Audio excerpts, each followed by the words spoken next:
Hello and a very warm welcome to our esteemed panelists and our audience on this session about new age banks and fintechs.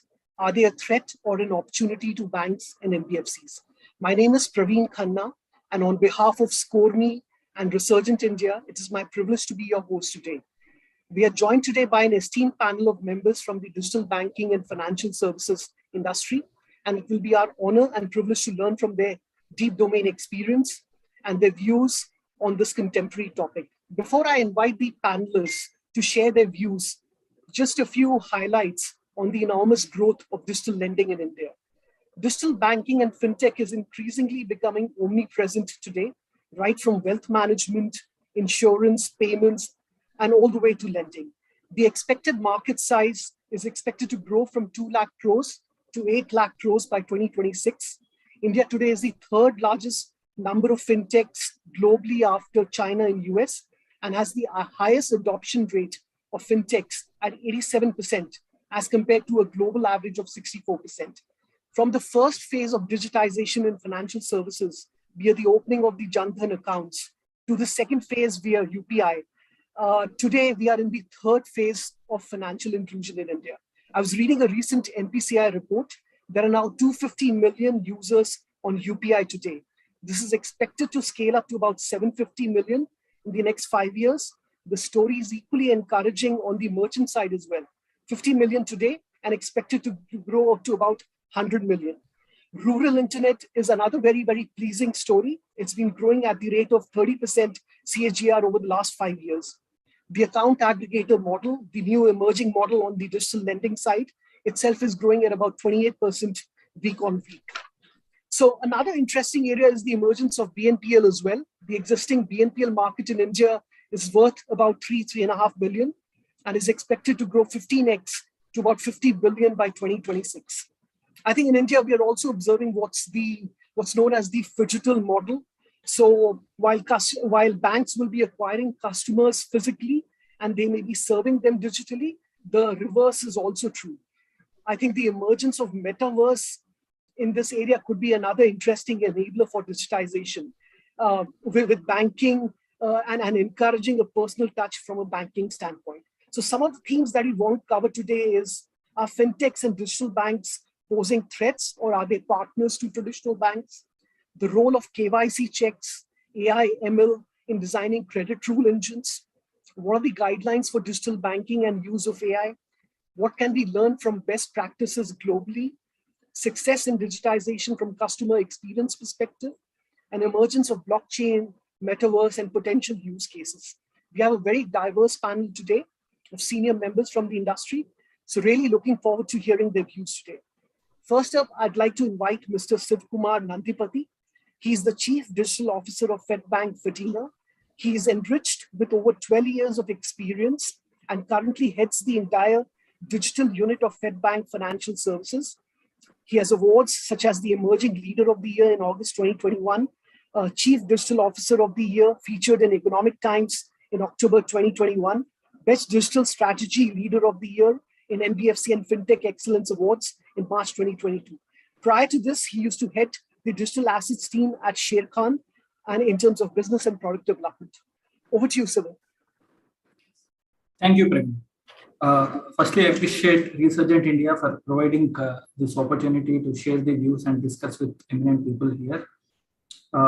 When we come back to the real topic of currently the fintechs being the threat or the partners, I would wanted to explain more about the current scenario, what the industry is facing, at least last 4-5 years, and say that I'd start with something good. Marriage at our side, we do 3 knots, okay, to make the relationship standard. If we identify last 5 years, there are 3 knots actually done. First one is Geo. Geo has come and a lot of people have migrated towards the Android phones and all. Second is demonetization. So there is a lot of payments also. I mean, even people watching YouTube is different and doing the payments is different, and demonetization has made that. Third is COVID. So these 3 knots have accelerated what India could have moved by 20 years. They made it move by 5 years. Now, when too much transformation is happening, the most important thing which applies to the vehicle which is moving is nothing but the brakes. So I would call it as regulatory, compliance, or security from all the tangents, audit. So these are brakes. But I would again put an question mark to every one of us. If you have a vehicle, if you have a car which does not have any brakes, will you drive faster? You can't drive faster, right? So all these are needed. So the reason I'm saying this point was, while last 5 years, because of the cultural shift of 3 knots, fintechs and all have accelerated. They got a lot of space, a lot of money to invest, a lot of opportunities to develop. There is a lot of regulatory things also getting developed. But the regulatory, as we know, it is more stringent on the banks first, little lenient on NBFC, and relatively much more lenient on the fintechs. So fintechs will have opportunity to do a lot of stuff, but when you have to put to real use cases, then again they will understand the entire regulatory scenario. If a bank, if RBI has to pass it as a regulation, most importantly, it sees 3 main points. First, it should not harm or cause threat to existing customers. Second, I mean, basically the customer protection data is more important. So cyber crime, cyber security related issues should not happen with the convenience which it brings. Secondly, the existing processes should not be disturbed. And third, the innovation has to be there. This is the order, in fact. While always you go for the regulation, thinking of the third point where there is an existing innovation which is causing convenience, but the other 2 factors also has to be seen. Now, why I would say fintech is definitely not threat and it is more of partner relationship as long as banks or NBFCs or insurance companies are open with a positive mind. The reason is they have got an opportunity to develop something because they are under low regulation and make it as a product which can be viable and useful to the companies. Whereas banks and NBFCs come with a lot of experience. They understand how the regulation works, how the RBI, how RBI questions. So they have gone through a lot of process. While these guys have technology, the other set of the people have experience. This is a perfect marriage. If, like in marriage, again, I'm going back to the marriage. So husband or wife should not have ego between them, right? If one of them have ego, then it is gone. Fintech should not have ego saying that, I have developed a world-class product. And again, banks or NBFCs or insurance companies should not consider he's not this guy, some other guy. As long as that bond is there, both of them can do wonders, and it's a win-win opportunity for anyone. And coming up to some of the use cases, interesting use cases which we have been going through and which I have been seeing was in A and ML, especially the use cases vary from multiple segments, especially during COVID time. A lot of in-edge bonuses were happening, and at the same time, employee force was less because they were stuck with COVID or diseases. People cannot travel. The problem has become multifold. So then it came a voice bots. Again, the technology being used was AML based chatbots, which are which move to the next level of voice, where voice bots has come into the place, which also made a win-win way of understanding, making customer understand when his check bounces. If he goes to DPD 1 to DPD 30 buckets, his score also gets impacted. Especially, it is more important for NBFC like us to teach tier 2 customers, because banks predominantly will have salaried people who have good understanding of the financial literacy. Whereas for our side, it will be more important to train them, teach them, so that again they don't lose the credit score, they don't go through bigger problem if they need a credit line in future. So we had made some experiment with the voice bots and ensured that lot of check bounces are got it rectified without even the manual intervention. So then again the company has found some trust in the AML based technologies.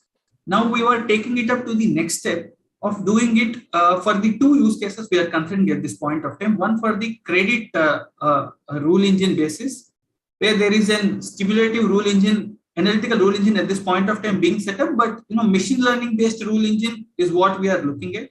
Second is the vintage analysis of more or less predictive analysis of understanding which customer will move from 1 to 30 bucket, 30 to 60 bucket, or who will turn to NPA. What would be the allocation strategy for these customers? Should we go for a soft communication of SMS, email, or hard calling, or directly visiting? what are the preventive measures we can take. So this is some part of it is what we are developing with one more vendor at this point of time. So this should see the light in a couple of months, and then the vintage analysis will add a better flavor to our collection allocation strategy. We picked this over the credit rule engine because something we developed on collections for the voice bots.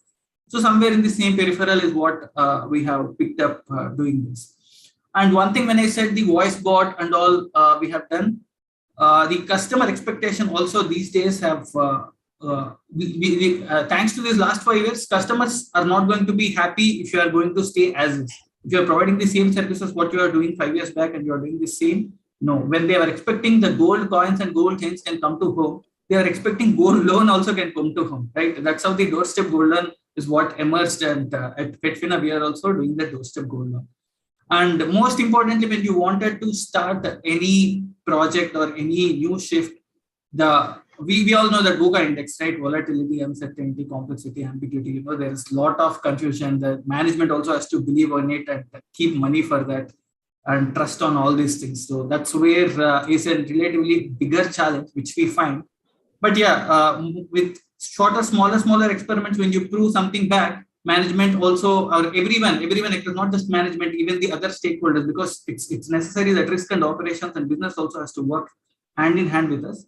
And that's what helps us. That's the key which I find to make them convinced. It is more important that be it fintechs or neobanks, they are very good fintechs actually. There are some fintechs which are expertise in voice, some fintechs which are expertise in VAML, some fintechs which can do well on blockchain. So try to pick what is your best fit and where you would show bigger delta.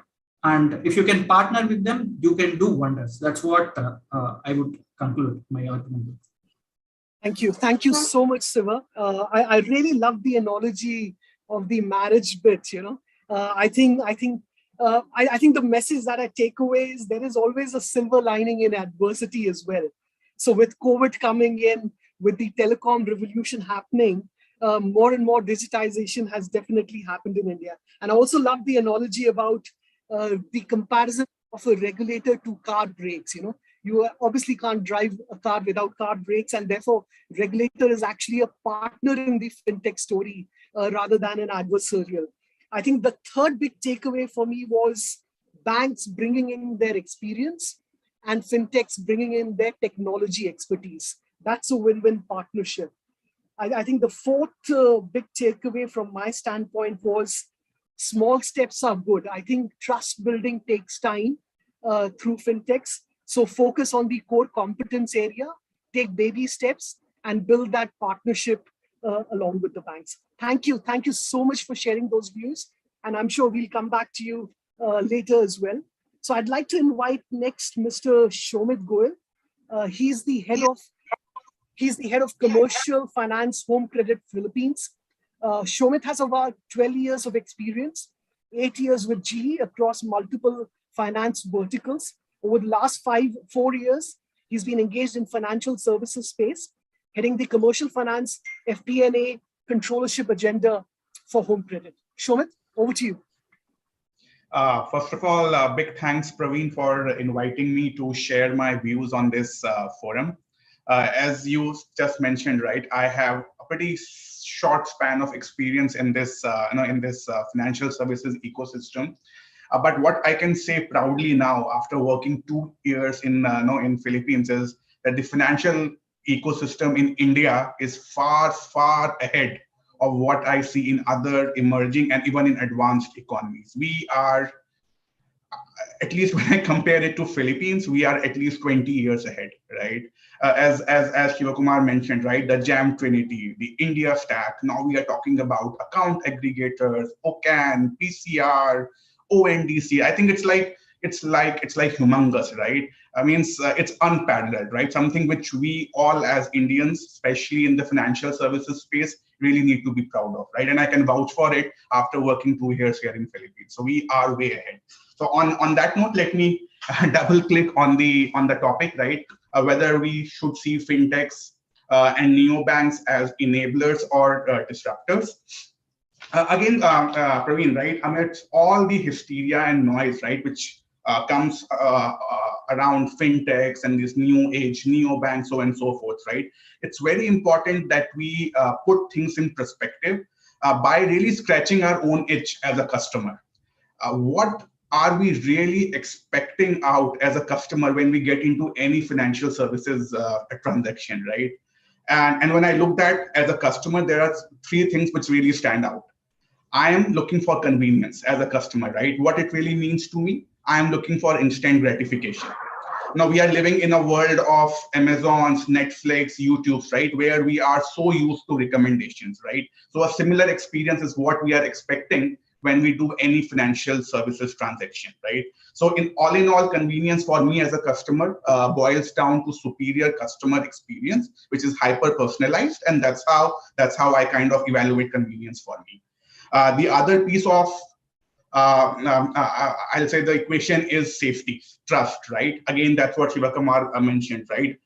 It's a financial transaction, so obviously zero tolerance to data leakage, information leakage. Obviously, it's all about money, right? So eventually, it boils down to safety and trust as well. The third piece, which again is very close to my heart as a customer, is value. I am looking for value for money, right? Who in the world does not enjoy freebies? Who in the world does not enjoy cashbacks, right? All in all, so as a customer, I always look for convenience, safety, and value. Now, in my eyes, right, any player, right, in the ecosystem, be it fintech, be it incumbents, whomsoever, right, is able to crack this trilogy of convenience, safety, and value is gonna be the clear winner, right? And how the landscape is evolving here in India and even in Philippines, in my eyes, I think for this trilogy to evolve and to really work, it's very important that both the sides, right, as in the incumbents and the fintechs, right, they coexist and cooperate rather than compete, right? So that for me is the story here, right? It's very important that all the players in the ecosystem come together so that we can really enjoy best of both the worlds and make this entire equation work. Now the question is how does this really happen, right? So let me quickly take few quick examples, right? And I'll talk through it. How does it work? So let's talk about convenience, right? For us, convenience is, as I talk about home credit, right? It's all about deep vertical customer segmentation, right? And that's what fintechs are really good at, right? If I'm able to slice and dice my customers the way I want, right, I can really curate customer experiences, right, customer journeys, products which are super personalized, and hence I can really play on convenience, right? So that's the strength which a fintech can come in with when these alliances happen. So that's on the convenience part. Talking about trust, safety, again, there are multiple digital tools, right, which the fintechs and the incumbents can kind of work together through to kind of crack this part of the equation. So that's the safety taken care of. From a value standpoint, again, wearing a finance hat, this is something which is super close to my heart. How do I offer value to the customer? Those aha moments, as we call it, right? There are two ways of looking at it. One is, I keep on burning cash as a fintech, right? And I'll keep on passing these benefits to the customer, right? Which no two ways is not sustainable. It's a combustible business model. Let's be fair, right? It doesn't work in long term, right? The other way of offering value to the customer in long term is by leveraging other lines in the P&L and then sharing a part of it with the customer, which to me is something which is doable and sustainable. Now, if you look at the unit economics, product economics, customer lifecycle economics, right? There are multiple pieces there. However, three core pieces come to my head. One is the cost of funding, right? Now, when we talk about these partnerships, right? Banks come up with their balance sheet heft, right? Obviously, fintechs can't match their cost of capital, right? So that's where the beauty of this partnership lies, right? You can really leverage on the lower cost of capital through these partnerships. So that's one part of the equation taken care of, lower cost of funding. The other monster in the overall equation is CAC, cost of acquisition, which obviously is really painful and hurtful, right? As we talk about physical models, even phygital models, very cost heavy, right? Now with these partnerships and the synergies we are talking about, right? we can really significantly compress the cost of acquisition. Let me take an example, right? In home credit, in India, right? We recently got into a partnership with Pine Labs, right? Now that's how we are kind of leveraging their customer base, our customer base, and kind of growing multifold, right? Kind of protecting, not only protecting, rather working on a very healthy, very solid partnerships, right? And that's how the overall unit economics work. The third piece is the cost to serve the customer, cost of servicing, right? Again, through these partnerships, we can really compress the overall cost of doing the business. The fourth and the final piece, which really makes this entire value equation work, is cost of underwriting, right? The quality of underwriting, right? Again, through these alliances, these partnerships, right? You can really do A+ quality of underwriting, which obviously helps you with lower loss rates and obviously better risk costs, right? Which again, overall makes the unit economics far more healthier, far more profitable, and above the hurdle rate of any shareholder. So net, what I'm trying to say is, through these partnerships, through these alliances, we can draw a very high operating leverage and hence share a part of that with the customer. All in all, what it will do is all the players in the ecosystem, be it the customer, be it the fintech, be it the incumbent, be it the merchant, be it the platform, all in all, right? It's going to be a win-win situation for all the actors in the ecosystem, right? And that's how this model, this ecosystem is going to survive and thrive, right? So in a nutshell, I will echo with what Shivakumar mentioned. I think it's a happy marriage, happy alliance between the fintechs and the incumbents, right? That would truly unlock the value, help us get over the critical mass. And that's where I think we will get into this zone of explosive, profitable growth. So I'm underlining this word profitable. We will get into this explosive, profitable growth, which definitely is the need of the hour. So that's my take on the overall subject. That's one, right? However, as we grow, right, there are definitely few pitfalls. Pitfalls, again, something which Shivakumar mentioned already, right? One, regulations, right? We all need to remember that regulator is the elephant in the room. So we all need to be on the right side of the regulations, right? What happened in China, right? Jack Ma, right? Ant Group, right? Pre-IPO valuation $300 billion plus. And today these guys are struggling at $30 billion, right? So that's the kind of dilution that can happen, right? If you are on the wrong side of the regulator or regulations, right? So that's the power of regulations, right? So it's imperative for all of us in the ecosystem, especially because the regulatory vacuum is huge, right? There's a lot of arbitrage, right? And it can go either way, right? So it's like a double-edged sword, right? So it can go either way, right? So it's very important that we are on the right side of the regulations. Again, recently in India, right, what happened in the PPI space, right? Though people are not talking about it loudly, but everyone knows that it has really hit, and it will hit the BNPL players real hard. That's a given, right?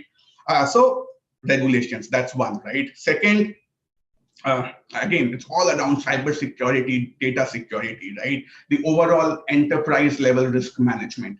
If you get that wrong, I think the game is over, right? So again, we really need to build solid guardrails around the cyber security, data security piece, right? That's the second one. The other one, which again, more from a finance perspective, I'll say, we really need to have a higher tolerance for failure, which essentially means, right, as a finance professional, right, we are so fixated on ROIs, on ROEs, short-term gain, right? But it's super important to give that space to the teams to experiment and explore, right? Me as a finance guy, my job is to create a good enough financial runway for my guys to experiment and explore, right? And have that tolerance for failure, right? Only then these partnerships will grow and mushroom.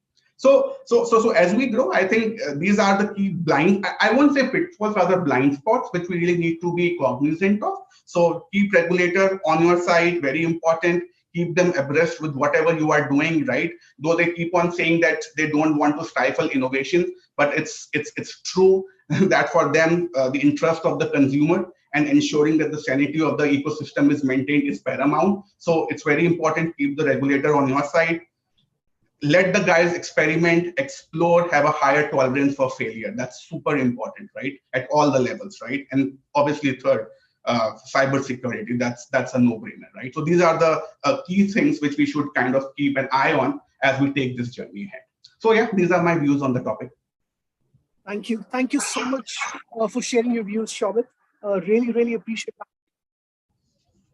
I think if you're endorsing sitting in Philippines that we are 20 years ahead and much ahead of the other emerging markets, I think that's a huge, huge endorsement of the fintech industry in India.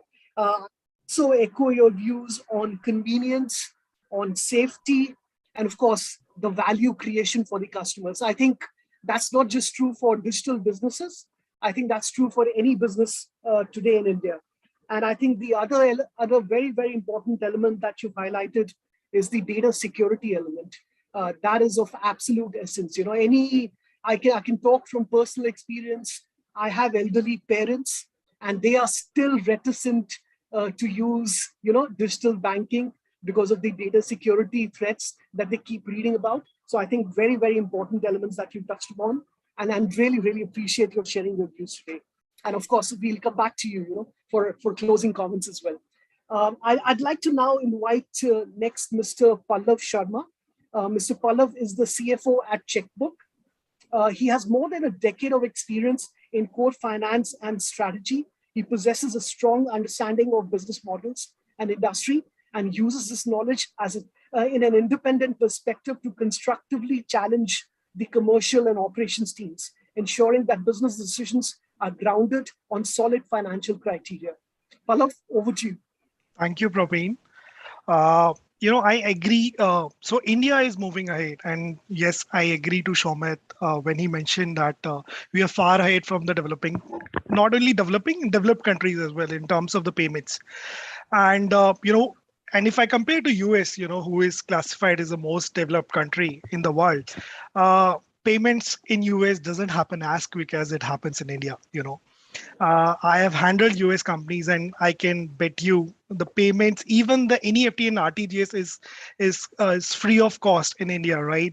In US, you need to pay for all these costs. Even if you want a quick transfer, you need to pay some extra chunk of amount to the bank to make that happen. So India is definitely far ahead, and with UPI, it has hit all the corners of the stadium. And I think Mr. Shiva mentioned at the start of the event a couple of points in terms of, I just want to summarize those. I really appreciate his views. I think if I summarize those points, I think one is mobile, second is affordable internet, and third is digital tech. If you combine these three, I think that is what it is making India more, moving ahead. Right, mobiles are very economical, and it's been with everyone now. Internet is like dirt cheap, thanks to Geo, right? It becomes so much affordable to everyone.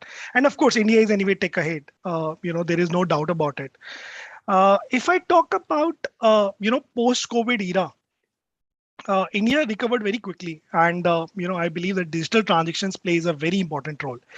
And one of the major reason for adoption of digital payments in the country is because of fintech. To give you an example, UPI recorded almost 6 billion plus transaction last month, its highest ever. And when you compare YOY, the volume is almost doubled. And major contribution for, or I would say success for the UPI, I would say it comes from the fintech.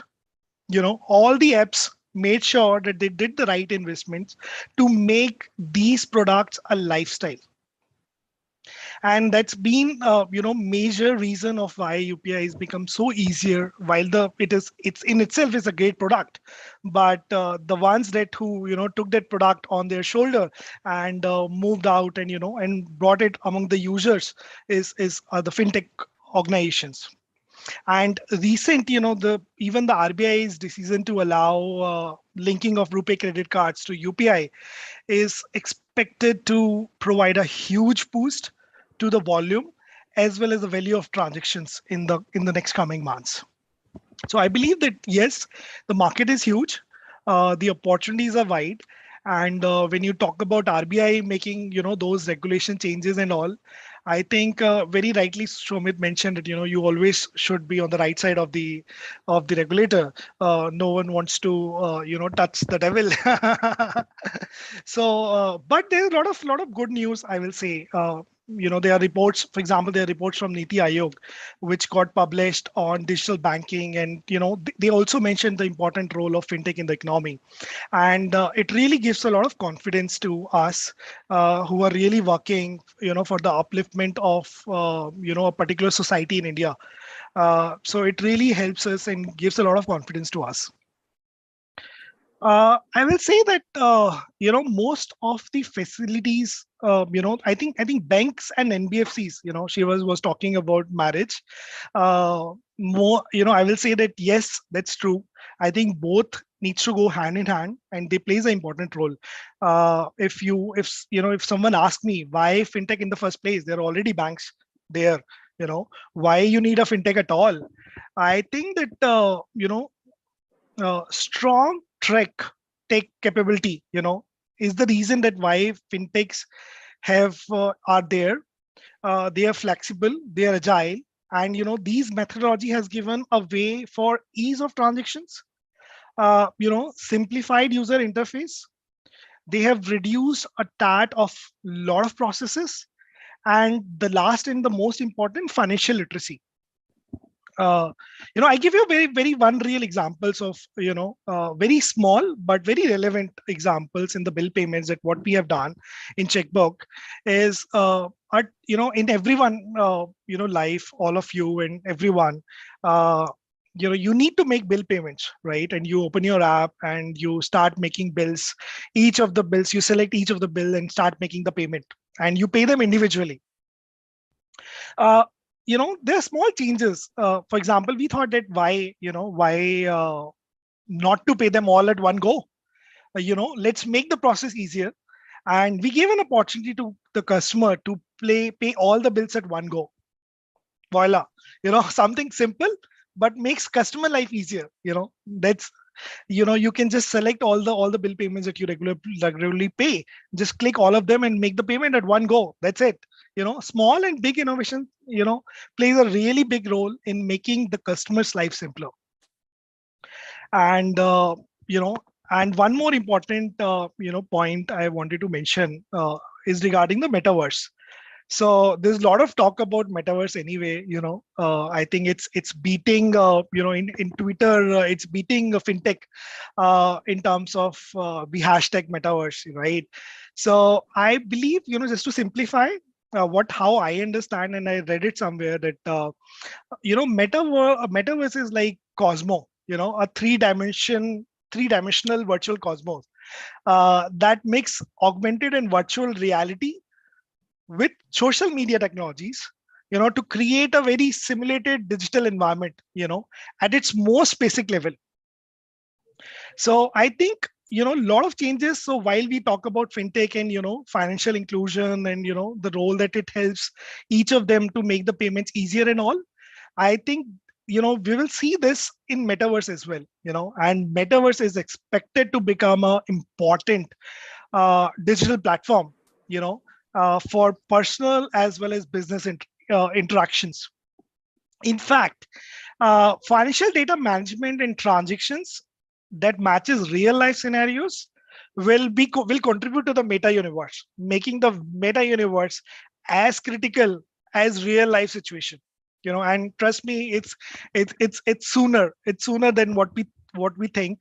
It's just going to be there, quite quick. One more aspect that I wanted to touch about is regarding the regulations, and what you can learn from, what is happening outside and, what is happening inside. I think, one of the important aspects is, of course, KYC, to making sure that whoever is the customer on your platform is right, is you have checked his credentials. But there's a lot of tech inclusions that has happened, and which makes it very strong. For example, you can check the IP address of that customer, or you can partner it with some of the like Airtel, Vodafone, you can partner with those telecoms, and you can understand whether there was a change in the ownership of the same, right? That can really make those data security issues, to solve those data security issues that are really coming up. And there's a lot of support from RBI. I understand that this fintech reputation is being really damaged by a lot of scam apps, right? And some of them in the news, they say they call it the Chinese apps who are making those scams. Recently, one I just read a couple of days back in Nepal, they exposed a team who used to blackmail individuals by sending them more photos and all. I think this is very important. And RBI, I think, the changes that RBI is doing is trying to make sure that, they are able to stop those applications. They don't, I don't believe that they want to make the life tough for everyone. They want to make it easier, but they want to make sure that that there's a lot of security over there. And I have seen, there are cases where, the 5 to 10,000 rupees of a loan, if you take from these scam loans, you need to pay lakhs of rupees back to them, given that they try to threaten you. So I think these are all the issues and threats which are there right now in terms of data security, or user authentication. So these are the couple of things that are very important in threat. And AI, ML, analytics is gonna play a lot of role. I think that's very important.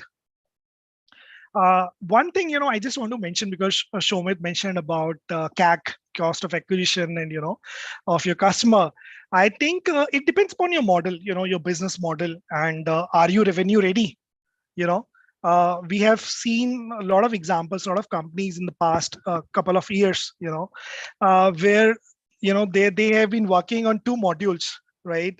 Either they want to build a lot of customer base, and then they want to focus upon delivering some of the products that make them profitable. I think lending is one of the biggest product that actually makes the whole scenario profitable.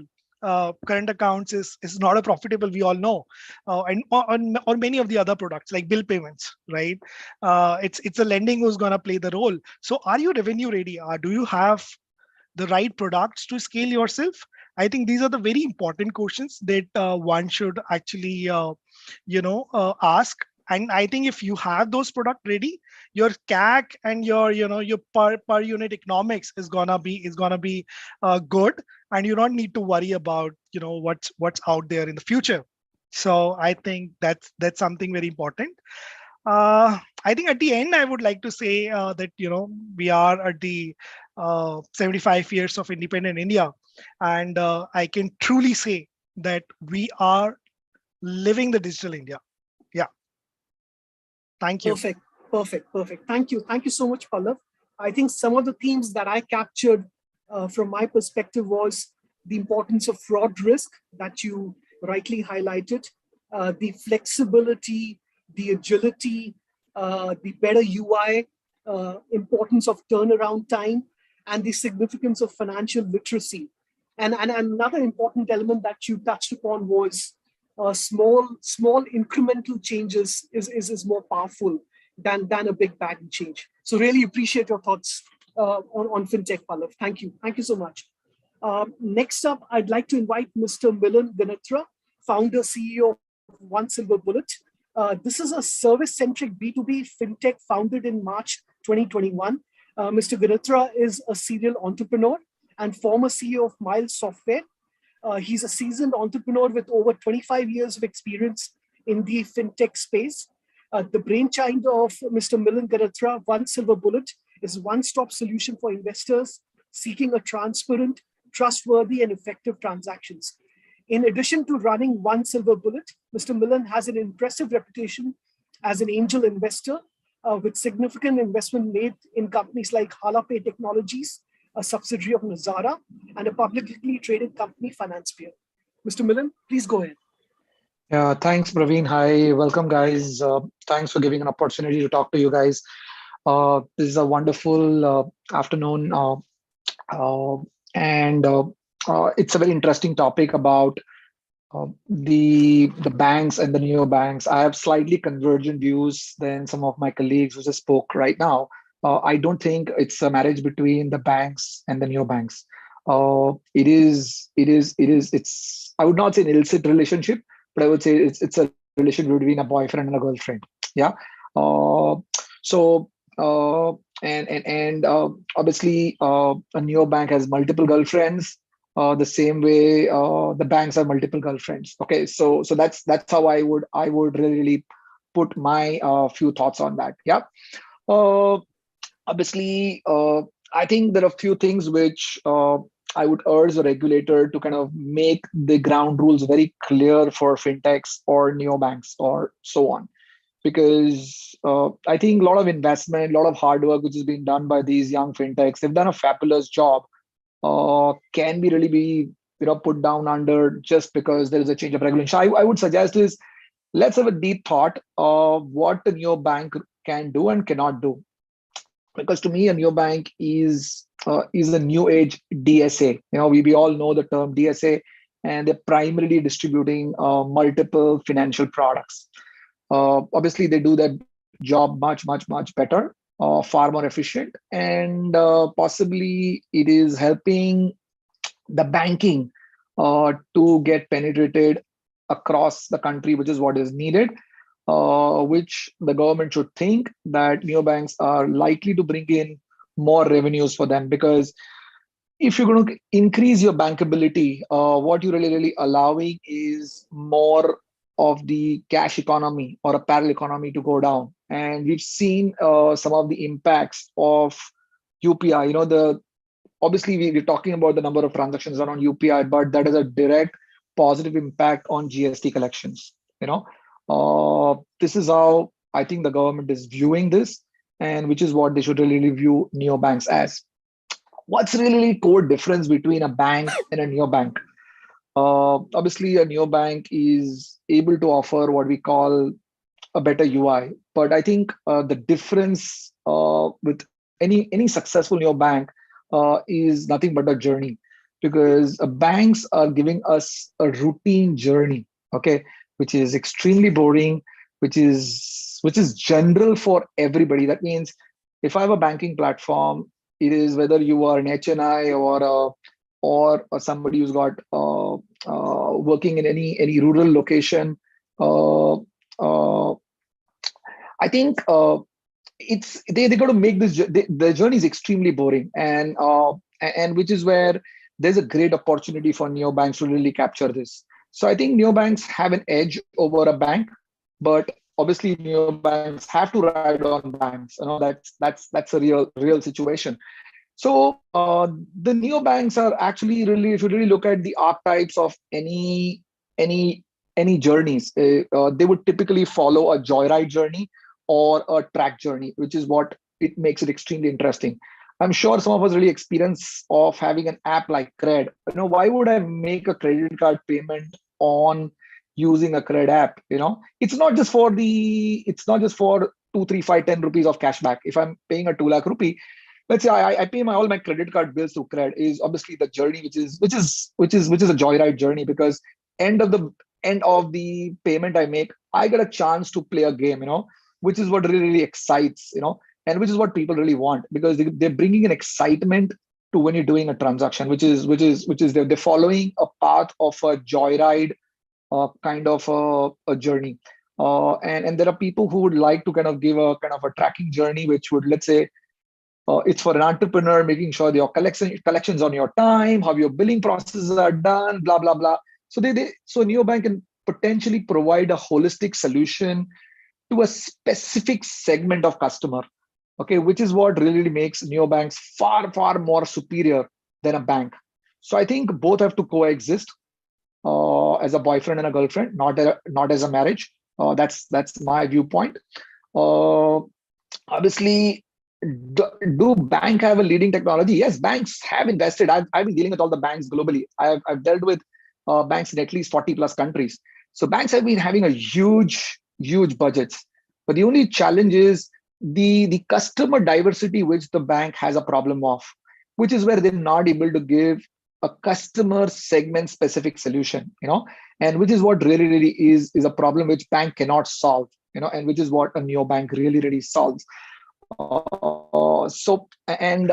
Obviously, security is a extremely sensitive subject, and which is where I think we all need to pay an extreme cautious thing here, because there are cases which are going to happen.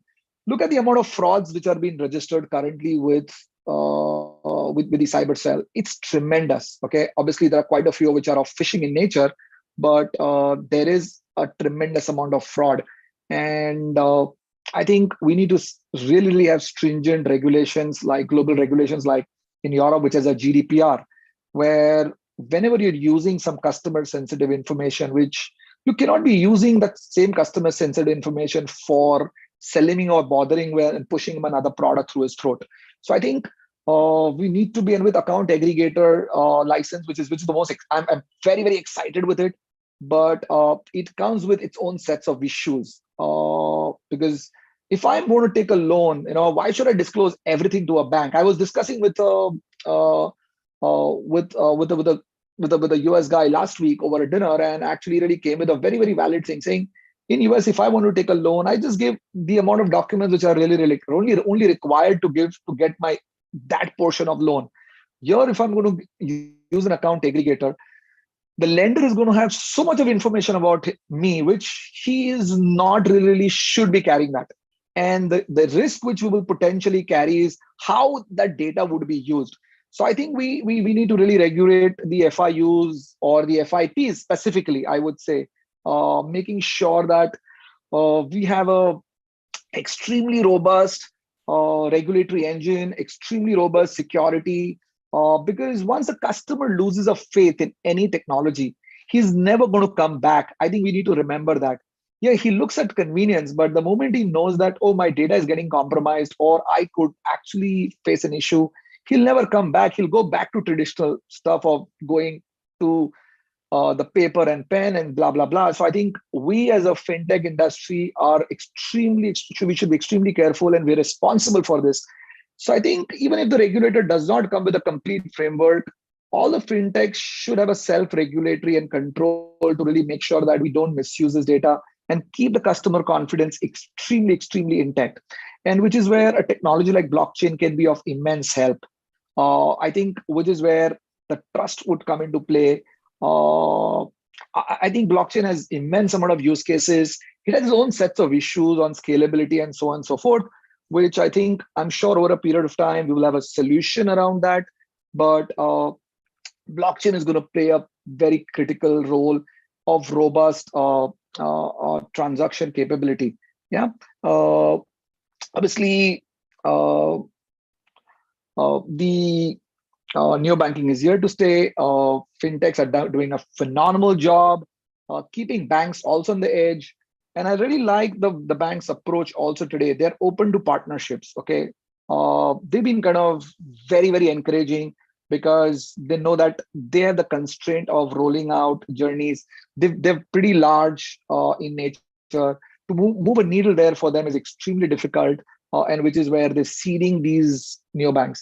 But there would be a time where it would be tough for a neobank to really sustain, because banks are going to definitely catch up with them. So it's so damn important for neobanks to really make sure that their business models are robust enough to kind of sustain, even in case banks are able to offer, because banks definitely carry enough a solid trust, because which we need to really understand today. Bank in India is next to government, right? Because if you really understand the individual's investment, the largest investment product today, is a bank fixed deposit, which is extremely inefficient, extremely poor in taxation, the lowest return product, but does extremely well. It's only because of trust, which the banks today enjoy, which a neobank needs to ensure that they should be able to create this trust, because people just don't go for user journeys or ease of use. That trust, I think, is extremely important for this whole thing to succeed. Yeah, coming about, and I agree with and echo most of my co-panelists' view of India far ahead than all the other global markets. Yeah, we've been early adopters, and I must say, obviously, telecom has helped. But I think one thing which is very important is we must give the credit to the government, which is create enough infrastructure. If a CKYC would not have existed, if Aadhaar would not have existed, if UPI would not have existed, if your mparivan would not have, I mean, see the amount of infrastructure which the government has put in. I think they do a far better job than sometimes I feel the private segment. I think they've done a phenomenal job of really bringing this to the forefront. We must really appreciate their thought process and so on, which possibly so we can't just take away the credit, give the entire credit to the fintech, because if these infrastructure was not available, which is what the real issue in most of the global countries is, where that infrastructure is not available, hence fintech have not been able to ride on that. I think now with a right framework of regulations, giving up upfront regulations, creating enough data security, encouraging this, because government understands the prime advantage, which is any government which is working is always for revenue. Remember that they're here to collect taxes. We're running a 50% parallel economy. Even if you move 10% there, you can see a huge impact, which the India can enjoy on using the same amount of money to be deployed in infrastructure, which is rightly called in the 75th year of our independence, which is the Amrut Kal for India is there, because we've created the infrastructure, not just we've created digital infrastructure, which will hopefully translate into a physical infrastructure, and hopefully we're going to become an extremely developed country, not just in digital economy, but even in the physical economy. So pretty positive about it, but have some divergent views from my colleagues. And it was wonderful talking to you guys, and hope to wait for my part of the further discussion in case any. Yeah, thank you. Perfect. Thank you so much, Mr. Milind. And I think the most important view from your perspective was the move from marriage to what's more amenable to Gen Y, Gen Z, which is the boyfriend and girlfriend relationship. Of course, two other very critical views that you've shared. I thought the big takeaway from my standpoint was any banking is about trust. And once you lose that trust, recovering from that stage will be very difficult.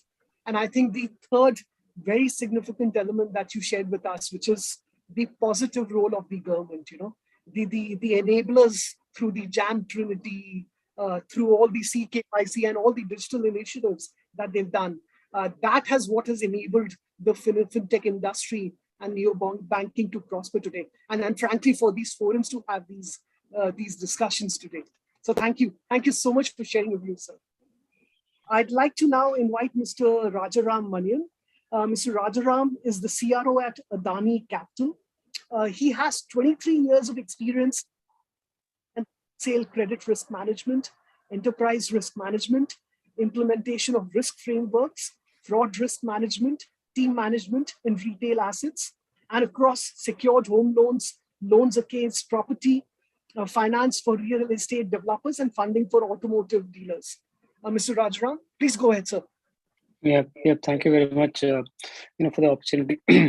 So, we all said, it's either a marriage or it's a kind of relationship. I would say it's just a trilogy. We started with the traditional banking. Then we had fintechs, we had NBFC. Now we have the neobanks. I think I kind of agree with all of them that it's not a zero sum game. It's not I win and you lose. We all win in this kind of equation. The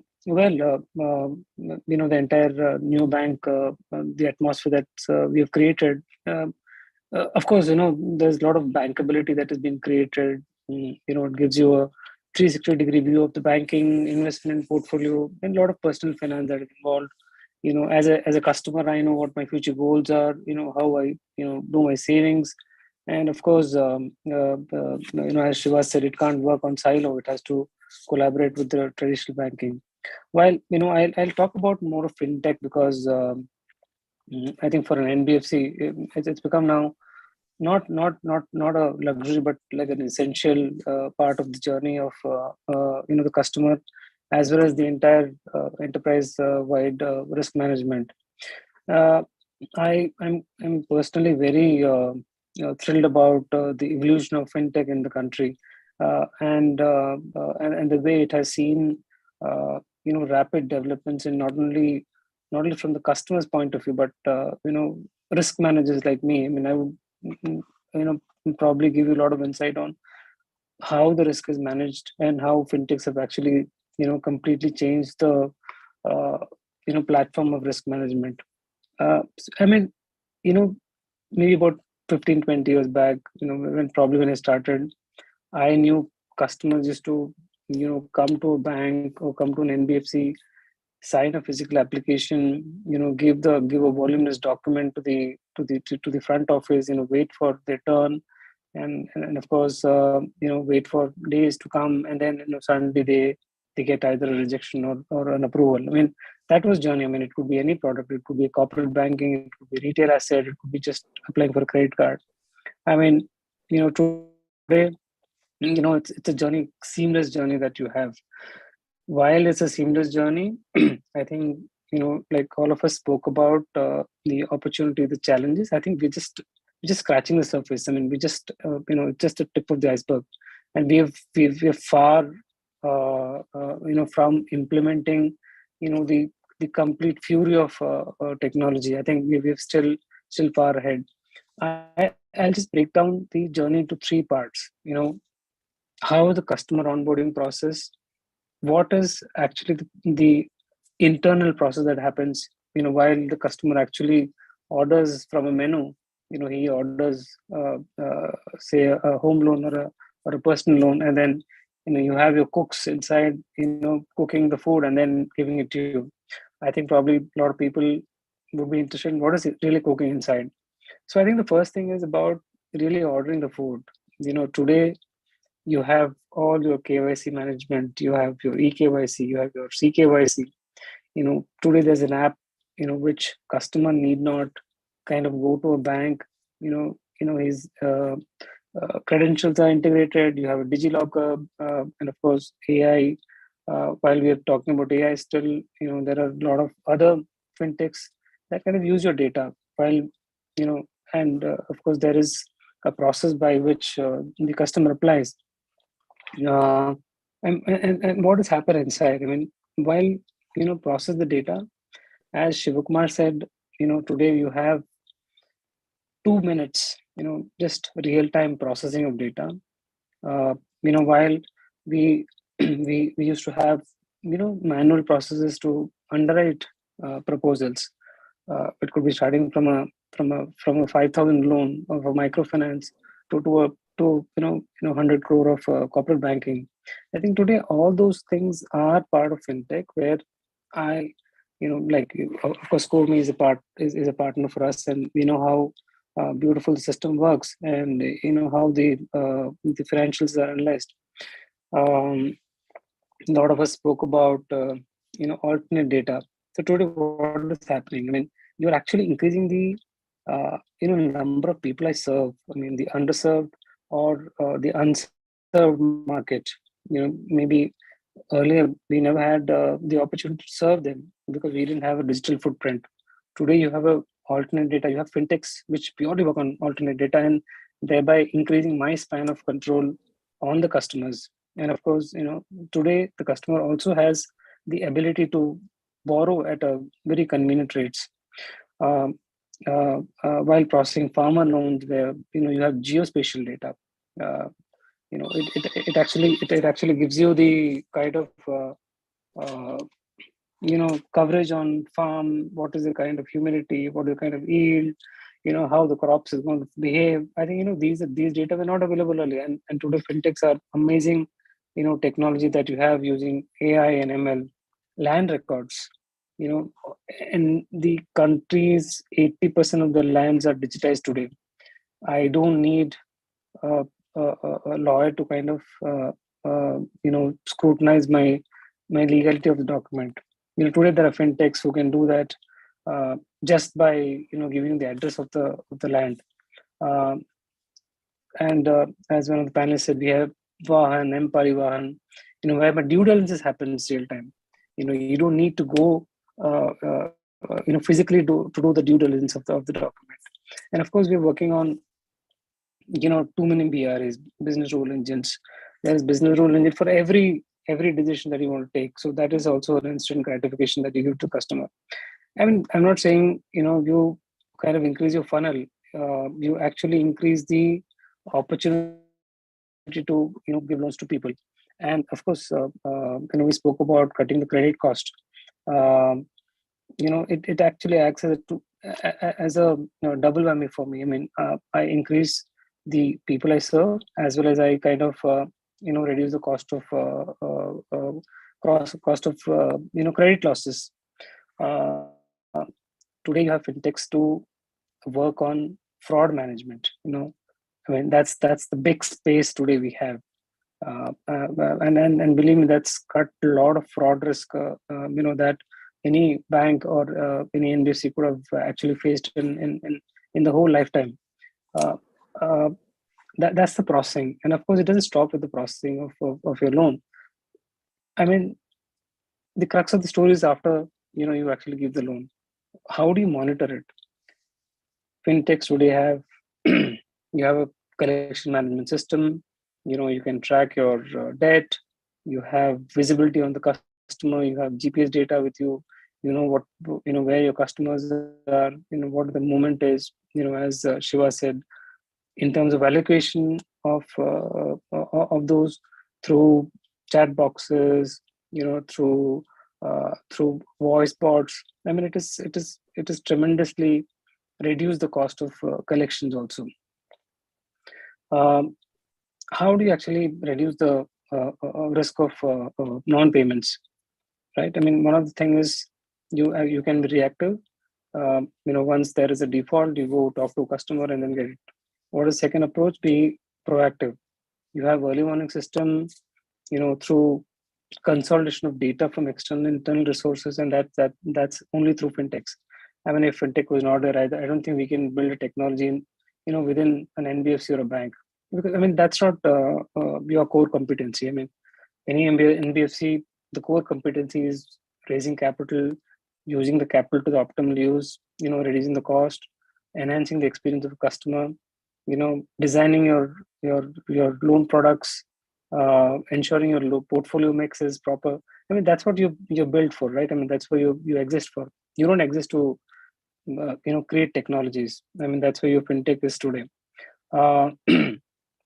Customer experience, that's been, somebody said, the wow moments, and that couldn't have been possible without your AI, with a kind of technology that we have. I could talk to any customer within different languages, understand, give him whatever he wants.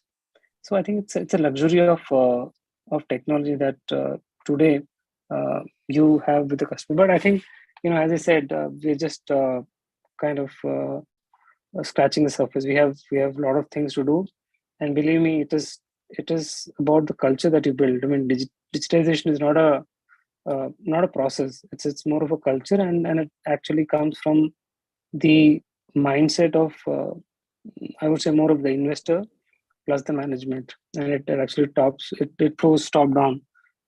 I think if we have that approach, I'm sure there's a lot of things to be done. And yes, I think neo-banking is also helping that. There's a partnership with a lot of new banks with NBFCs to ensure that there is a partnership between your millennials plus we serve a lot of farmers and a lot of people from tier 3 cities and rural and urban areas, and I think that's the penetration that we need to focus on, where the opportunity to serve through technology is the most. And somewhere we kind of underestimate the power of digitization in those rural areas. I mean, just to give you a number, I think the growth of mobile technology, is at least 4 times more in the rural areas than in the urban areas. And the adaptation of technology is pretty high in rural areas. So I think we have a lot of things to do in that area. And I think, yes, India is shining, India digital is shining. So I think we have to work, I mean, as Shiva said, it's a marriage, or it could be a relationship. Whatever it is, it's not a zero-sum game, it's a win-win game. Perfect, perfect. Thank you. Thank you so much for sharing your views, sir. I think 3 big takeaways from my perspective. I think the use of alternate data that you rightly highlighted, the idea to reach the underserved new to credit market, whether it is use of geospatial data, land records, or via Vahan records. I think again, the second very significant point that you mentioned, that we're just scratching the surface and it's just the tip of the iceberg. And finally, the growth of mobile in rural sector, which is 4x today versus the urban. So I think that's really going to penetrate and increase financial inclusion from an India standpoint. Happy to get any closing views, Shomit, and anything from your side.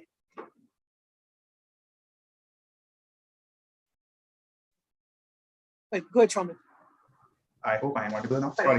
Yes. Yeah. So sorry, a quick one. So what I'll say is definitely the length and breadth of the opportunity is immense, right? Which makes me say that it's not a one winner take all market. It's an opportunity. It's a market where multiple winners can survive and thrive. However, as we thrive, as we grow, right? Well, again, I'm wearing a finance hat here. We really need to get the unit economics right. I firmly believe that growth without profitability is like a Ferrari without fuel, right? So at the onset, it looks nice, but it doesn't work, right? Beyond the point, correct? So let the relationship evolve and grow on back of technology, talent, and customer experience. However, we really need to strike a right balance between these vanity metrics, these DAOs and MAOs, right, and the sanity metrics, just to ensure that the sanity of the ecosystem is maintained. So yeah, that's my take on it. Thank you, Shomit. Pallav, any closing thoughts from your perspective? Closing, just unmute yourself, Pallav. Hey, sorry. Perfect. No, so I want to say that we covered, I think, all the aspects from from marriage and Gen Z and going to trilogy, and we actually defined the relationship from all the levels, and of course I agree with Mr. Rajaram. Of course it's a win-win game. So I think, yes, we all respect RBI and the infrastructure that they have provided for everyone to work and flourish. It's great, win-win game for everyone. So yes, let's move forward. Let's look forward. Yeah. Thank you, Mr. Millen. Any closing thoughts? Yeah, I just want to re-emphasize on the data security and regulations. To me, these are too clear. We've done all the hard work. We should not lose the trust. I think that's the key underlining factor for me. Yeah. Thank you so much to everyone for sparing some time today. Really appreciate your time. Some great comments, some very interesting thoughts, whether it's about convenience, value for customers, data security, regulation, the role of government. And as Mr. Rajaram rightly said, we're just scratching the surface. It's just the tip of the iceberg. The journey is still ahead. And I think the marriage period has just begun. It's just the first year of marriage. So thank you once again for sharing your thoughts. And until next time, it's bye for now. Thank you. Bye-bye. Thank you, everyone. Yeah. Thank you, Praveen. Thank you so much.